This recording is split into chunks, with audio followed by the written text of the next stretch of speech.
शुक्र है बाबा जी। बाबा जी, आपके समुख हमारी एक अर्ज है। आप फरमाते हैं कि असल शब्द गुरु है। क्या जो संत महात्माओं की या गुरु साहिबान की बानियों में शब्द पढ़ते हैं वो शब्द नहीं है? फिर शब्द क्या है जो गुरु है? प्लीज विस्तार पूर्वक हमें समझाइए। बेटा, इंसान हर एक चीज़ का अपना तर्जुमा करता है और अपनी तरफ से आसान तर्जुमा करने की कोशिश करता है। अब जब आपने लफ्ज़ शब्द इस्तेमाल किया है तो कैसे इस्तेमाल किया है? शब्दे उपजे शब्दे भिण से, नामो उपजे नामे भिण से। ठीक है। अब शब्द के जरिए सारी उत्पत्ति पैदा की गई है और शब्द के बगैर यहाँ किसी चीज़ की हस्ती कायम नहीं रह सकती। सो इसलिए शब्द तो वो ताकत है। एक नाम जुग चार उदारे, वो शब्द वो नाम जिसने चारों जुगों को तारा है। अब वो क्या किसी लफ्ज के दायरे में बंद हो सकती है ताकत? जब भी आपने शब्द का जिक्र किया है, कबीर साहब की बानी है, 52 अक्षर लोक तरह सब किछिन माहे, ए अक्षर खिन जाएंगे वो अक्षर इनमें नाहे।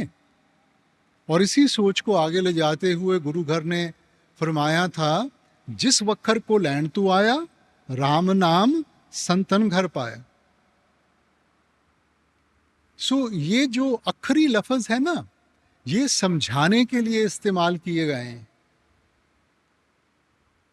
मगर जो असल शब्द है वो तो क्रिएटिव पावर है। ये वो ताकत है जिसने सारी सृष्टि को पैदा किया गया है। अब देखो, आप लफ्ज ले लें प्यार का।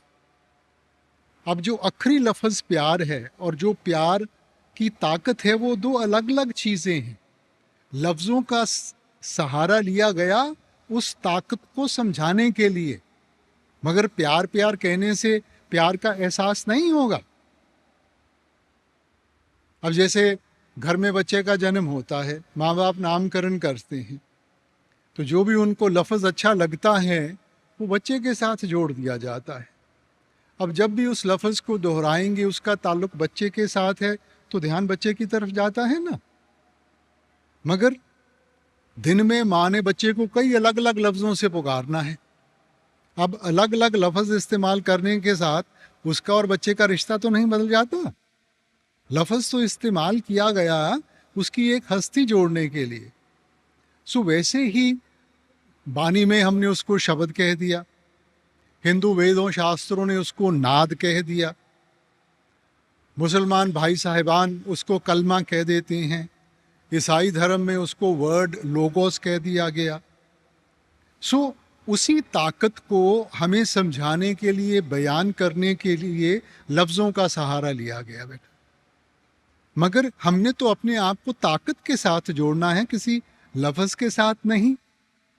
अब जो हमारी ग्रंथ पोथियां हैं, ठीक है, अब ये जो जुबानें हैं कब उचारी गई, हम उनकी हिस्ट्री ट्रेस कर सकते हैं, मियाद नियुक्त कर सकते हैं। तो क्या उससे पहले शब्द नहीं था?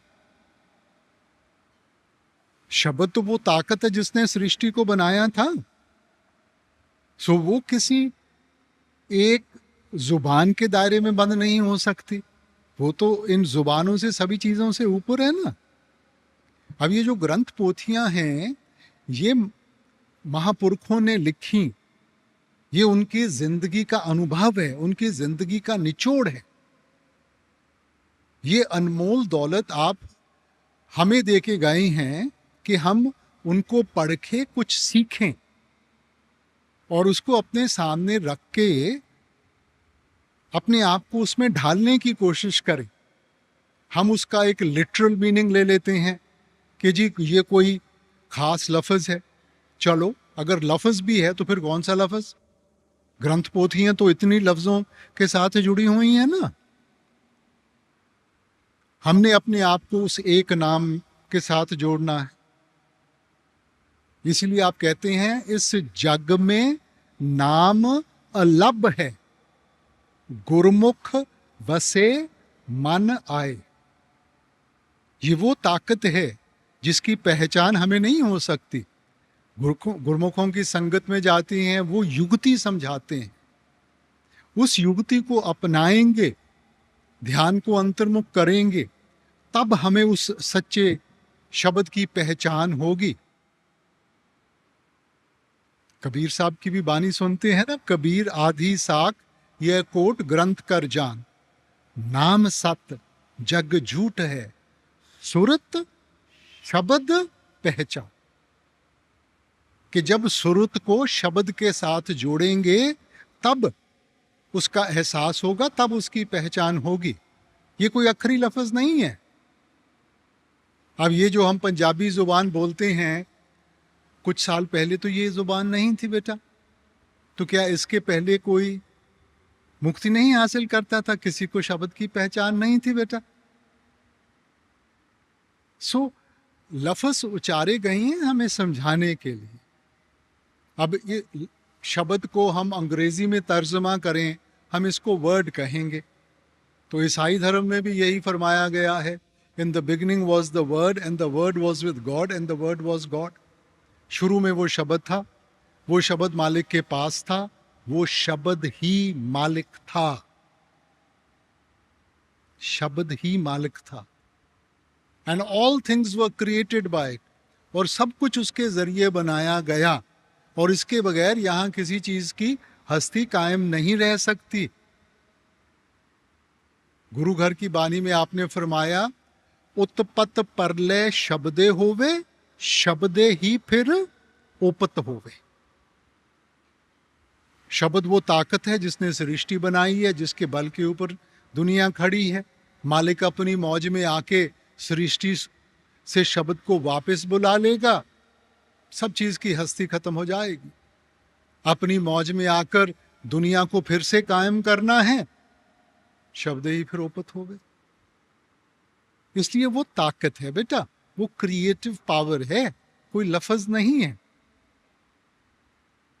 और शब्द ही गुरु है बेटा, शब्द गुरु सुरत तुन चेला। सो जो बाहर का जिस्म है वो तो सिर्फ समझाने के लिए है, सच्चा गुरु तो शब्द है। और शब्द कहाँ है? हमारे अंदर है। इस देही विच नाम निधान है, पाइये गुर के हेत अपार। वो आपके अंदर है, क्योंकि अगर मालिक उसको वापस बुला लेगा, हस्ती खत्म हो जाएगी। नौ निध अमृत प्रभ का नाम, देही में इसका विश्राम। वो अनमोल दौलत वो आपके अंदर है, और मिलेगी, अंदर से मिलेगी। शुक्र है बाबा जी, शुक्र है।